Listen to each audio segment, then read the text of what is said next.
Blues Brothers, A Wonderful Ride. Motion and emotion, yeah. John comes from Wheaton, Illinois, married his high school sweetheart, Judy. Wheaton, Illinois, 26 miles west of Chicago. I was going into my sophomore year in high school, and John was going to be a senior.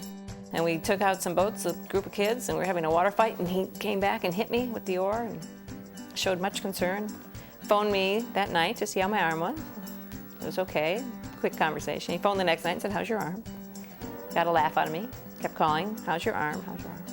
And finally he invited me to homecoming dance. I went with him and he became king. John wasn't doing the best in school, but he had that spark. And all the teachers liked him, and they wanted to help him. And they did. He wanted to play football.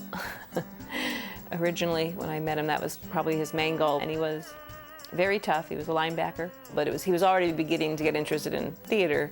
And I always thought, well, if he went into theater, he'd probably be like someone like Frank Sinatra, you know, like someone who would, you know, use music and act and be very successful. Certainly through the years, I was prepared for the fact that it was more likely that if he actually stayed with acting, that we would probably not have a financially secure life. He promised me if he couldn't make a living with acting by the time he was 30, that he would quit and get a real job. April 1st, 2004, we got a star on the Hollywood Walk of Fame for Mr. John Belushi. And we picked April 1st because it's April Fool's Day. And what better day to honor my brother than April Fool's Day? My first nickname for him was Cookie, from the Cookie Monster. He had such a great face and such a way about him. When I think about him, he was like something out of a storybook for children, because his sensibility was one, and Dan shares this, of just utter and complete generosity. The night that John got lost, we couldn't find him, and the mall was abandoned, and there was grass growing up in the parking lot, and there was sort of a path there, the only path. We couldn't find him. We were shooting in the mall, 3 in the morning, needed to get a shot, look around, he's not there. I follow the path, go out to the suburb, I look, it's all, you know, suburban houses, all dark, but down like 2 or 3 blocks, I see a light on, like the only guy up. And so I walk and I knock on the door. I say, we're shooting a movie. I'm an actor in this film down the road, and we're missing one of our players. And who, John Belushi? Yeah, he came into my house about an hour ago, raided my fridge. He's asleep on the couch. He was America's guest, you know. He just, I mean, who could walk in like just to any house like that? And I woke him up and said, John, we got to go back to work. Light up a cigarette, go back to work, and then we screeched around the mall for that entire night. Disco pants and haircuts, yeah. I know that the metamorphosis of Jake, from John to Jake, started in Eugene, Oregon, when we were shooting Animal House. We went out one night to see a local group. There was a young guitar player named Robert Cray, and he had another fellow with him, Curtis Salgado, who played harp and sang, and we were kind of attracted to him because he reminded us of Danny. And he started talking with Curtis, and he was so enthusiastic, and they became friends.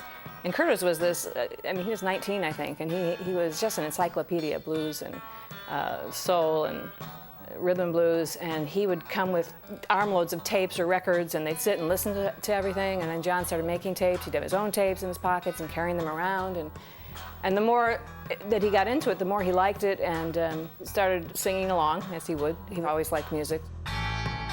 He could put across that material with the legitimacy that would make guys who had made some of the original records that we were covering, he could make these guys stand up and say, yeah, there's a performance. John would go into a record store and buy like 50 records. If he told them about Floyd Dixon, he'd go buy all his albums. If he'd hear about Robert Johnson, he had to get everything he could find. He lived that blues life for a while. You know, Jake, the character, is a hard-ass bluesman, and that's it. That's his life. And John, you know, spent the time where he would go around the clubs and just be in search of the music, and that was his mission, just to find out all he could about the music.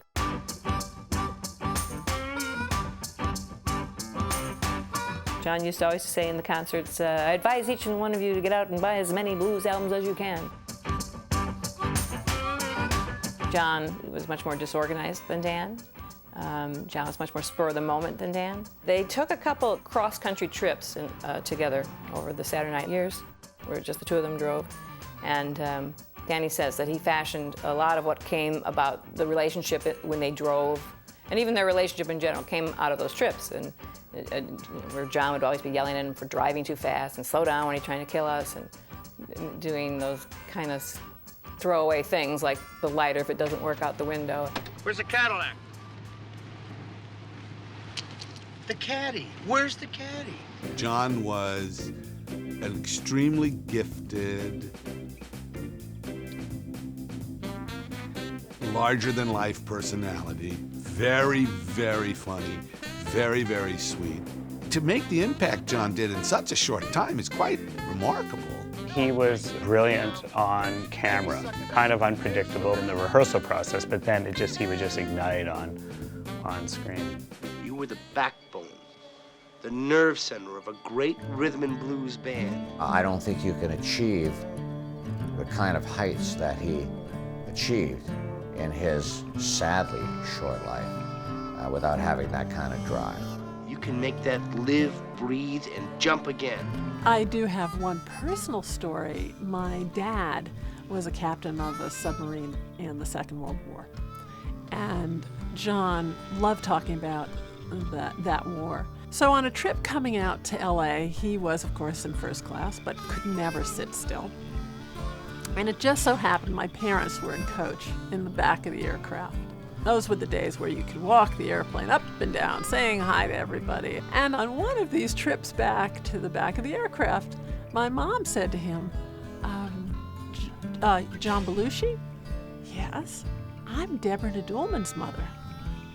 And he sat with my parents for the rest of the flight, asking my father about what it was like being in the submarine. And Belushi couldn't get enough of it, and they came off the flight together. But it's typical John story. Sat with my parents for the rest of the flight, and he was fascinated. Right now, I just completed, actually, handing in a draft of a book called Belushi.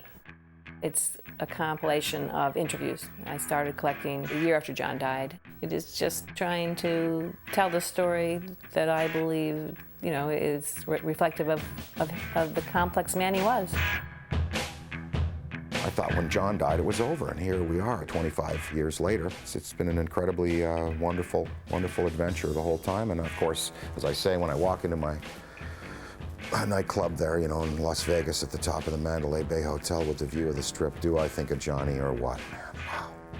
Because, we're living like Elvis and Sinatra there.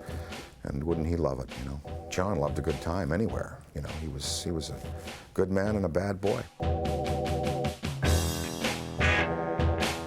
People tell me how grateful they are to him for introducing them to the music. Just whatever level it is that people feel like he touched them on, they want to tell me. And it's really quite a lovely thing. One thing I can say about my brother John, he was really funny. Funny!